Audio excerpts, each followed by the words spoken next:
Mad World's Coach Sess. Hey, we're going to talk about a matchup that's going to be on the undercard of O'Malley and Dvalishvili Part 2. And it's Azamat Murzakanov taking on Brendson Ribeiro. So that match got made because Johnny Walker was supposed to take on Murzakanov. He had some kind of fallout. We don't know the full story there. And Ribeiro steps in.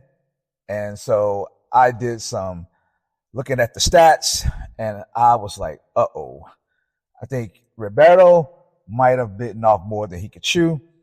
But it also sparked some curiosity. What did Ribeiro see in terms of style, that he thinks that he can go in and get this W? Now, could it be just the money? It could just be that. It could be, man, this guy was going to make Johnny Walker money, and I'm going to step in and fill in the blanks. I don't know.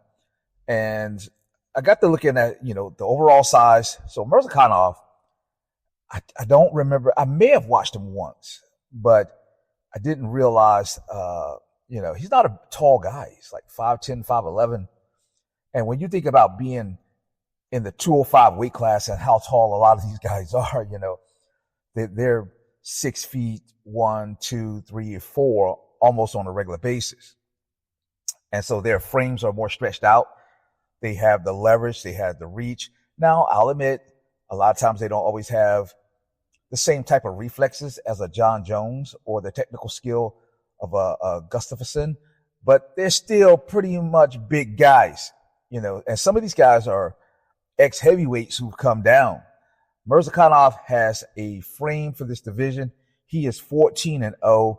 This guy has about 70% knockout ratio when it comes to strikes, and about another 8% or 9% when it comes to submissions of all his total fights. So this guy's a finisher. I mean, if there's anybody who believes in the 80-20 rule, it's this guy. 80% of the time, this guy is going to finish you because 80% of the time he is looking for the finish.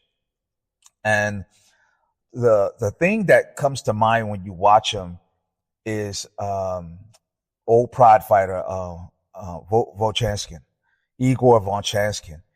He is short, he's compact, not a heavyweight, but he's got that same status, that same stature.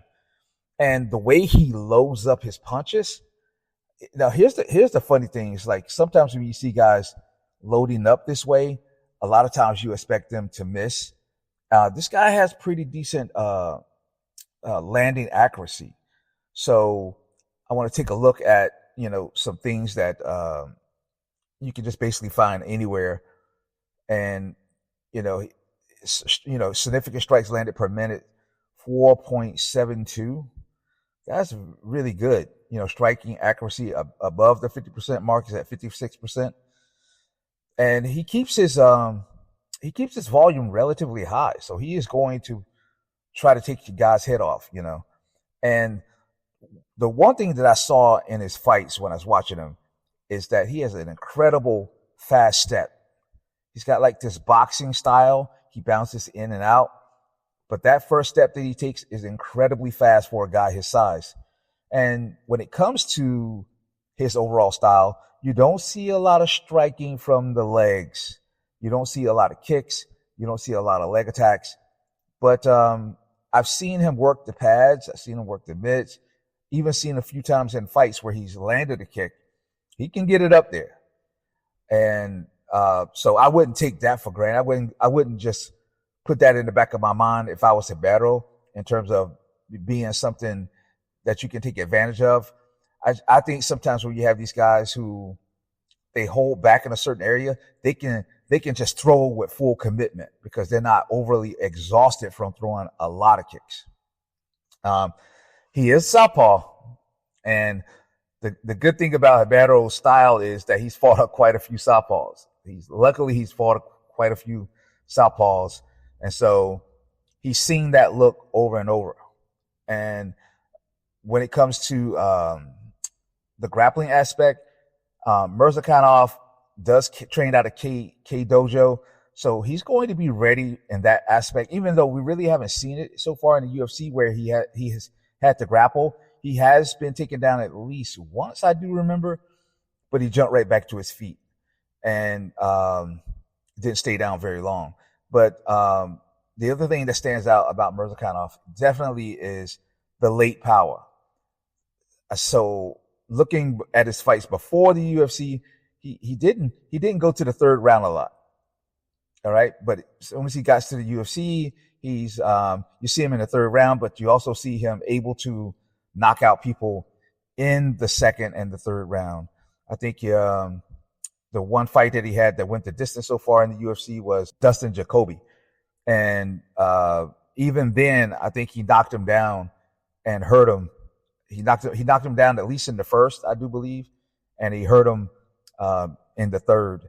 So he's got that late power. He's got incredible power, and the thing is, he's just going to have it. And the word is that he had some suspension for PEDs or something like that. Well, man, I don't know what that fight must have looked like, but he must have been knocking guys out until the middle of next week, as that old saying goes. And he's dangerous. I mean, he's knocked out guys like Alonzo Menafield, and that seems to be his thing.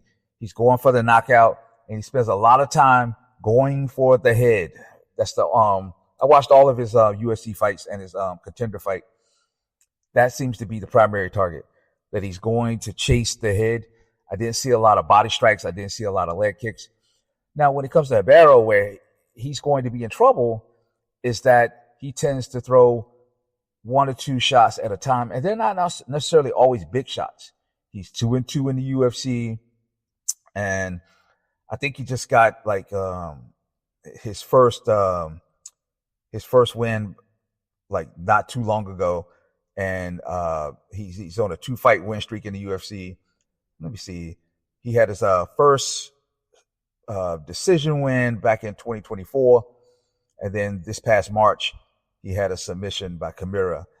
I don't know if he can submit Murzakanov. I don't know if he can get him in that position, but we do know that these longer, taller guys do well at submissions these days. He's 6'3", and the drawback, like I said, he's not throwing enough strikes, in my opinion. He's only landing at about 3.3 significant strikes per minute.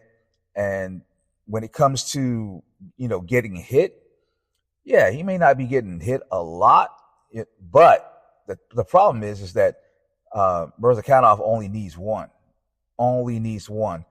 So when I watched a few of the fights from Ribeiro, one of the issues I saw that stands out is that he doesn't listen to his corner. There was one particular fight. They told him, don't go to the ground. I think it was Ghazi Yasulov. They said, don't go to the ground. And what did he do? He went to the ground after they told him not to go to the ground, and he ended up losing a majority decision. So that made me question his fight IQ and whether or not, he's got the chops for this game, because guys like Murzakanov, they come to kill. I don't think this guy's throwing strikes to be in the fight. I think this guy is coming to literally put you in your grave. As the old saying goes about Tyson, he's throwing with bad intentions. But like I said, the thing about Ribeiro is, if he took this fight, he must see something. And 2, like I said, he's seen quite a few southpaws. His last 2 fights, he's seen southpaws, and so he'll be somewhat ready. He'll be somewhat fresh, and that might be the strategy. He might be like, "Hey, I've seen southpaws." When I was watching him taking on, these last 2 guys that were southpaws, the thing that stood out was he was trying to traditionally move to the outside leg, but by sticking to that base, he didn't have enough output. I mean, he's got to cut the angle, cut this guy off, and back him up. And like I said, I've not seen too many people actually back up Murzakanov. I think what you're going to have to do is take him down.